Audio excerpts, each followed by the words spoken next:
Seguimos con el panorama bíblico de la unidad y ya estamos terminando esta sección.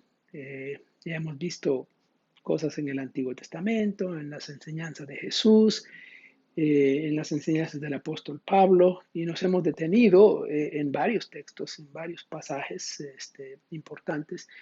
Hoy vamos a hacer una cosa un poco más panorámica de la enseñanza en las epístolas generales y voy a escoger nada más unos pocos textos de esta sección, de esta parte del canon, para comentarlos brevemente. El tema de la unidad se trata por todos lados y todos los autores bíblicos lo mencionan de una o de otra manera.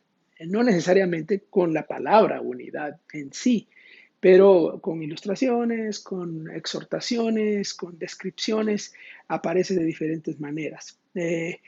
Voy a comenzar por la epístola a los Hebreos, que es la epístola más grande de las epístolas generales, y un texto muy conocido, un texto que yo uso también en mi clase de escatología, porque hay una referencia escatológica en este pasaje, el pasaje de Hebreos 10, en los versículos 24 y 25, aunque en realidad viene de poco antes, pero estos versículos han sido usados, especialmente el versículo 25, ha sido usado por los creyentes, los predicadores, los pastores, para exhortar a los hermanos a que se congreguen, a que vengan al culto, que lleguen a la iglesia.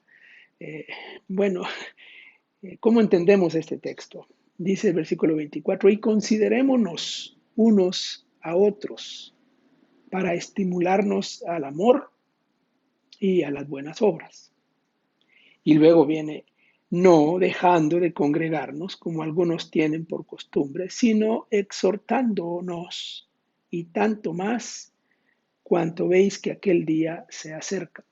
Ahí está la parte escatológica y la exhortación apelando a esa venida del Señor. Pero, ¿de qué está hablando este texto?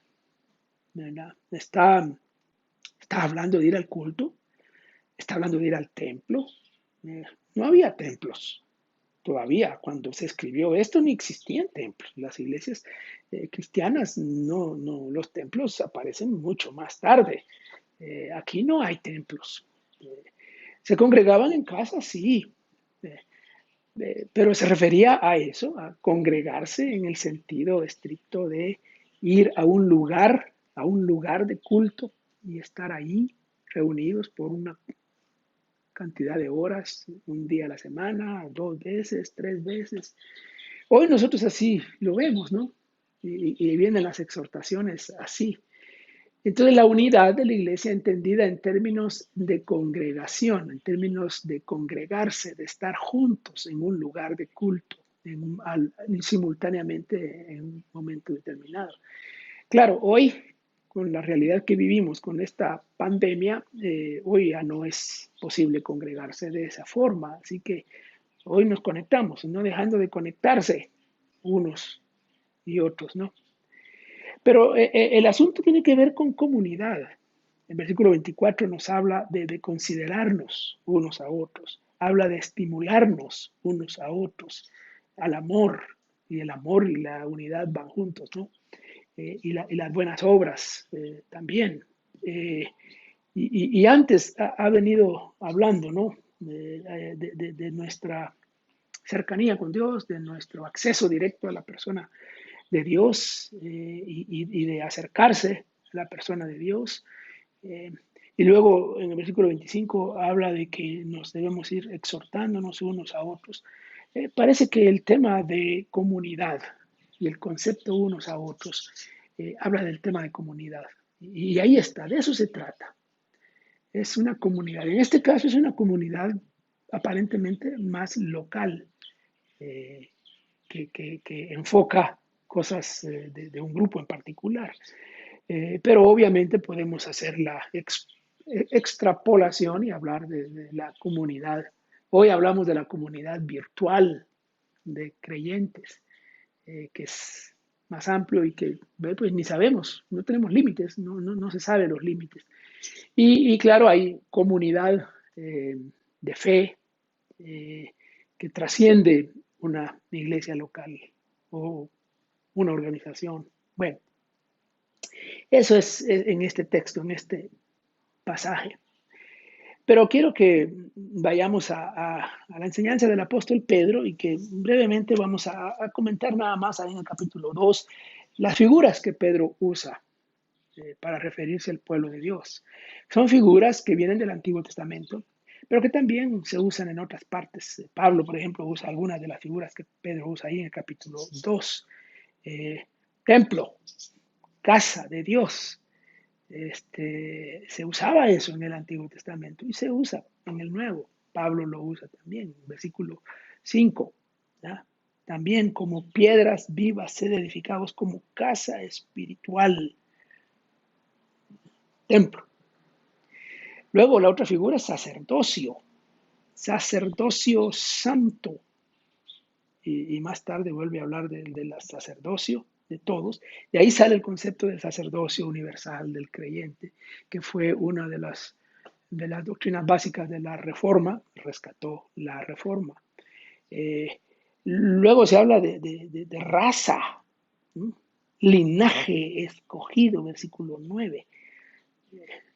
Un, un, una raza, cuando hoy hablamos de raza y racismo y esas cosas, eh, cristianos, cristianos racistas, eh, atenta contra la naturaleza misma del pueblo de Dios, de la unidad. Somos una sola raza, linaje escogido, nación, nación santa, nación otra figura, una figura que hoy tiene un sentido un poco más fuerte que lo que tenía en aquellos tiempos, ¿no?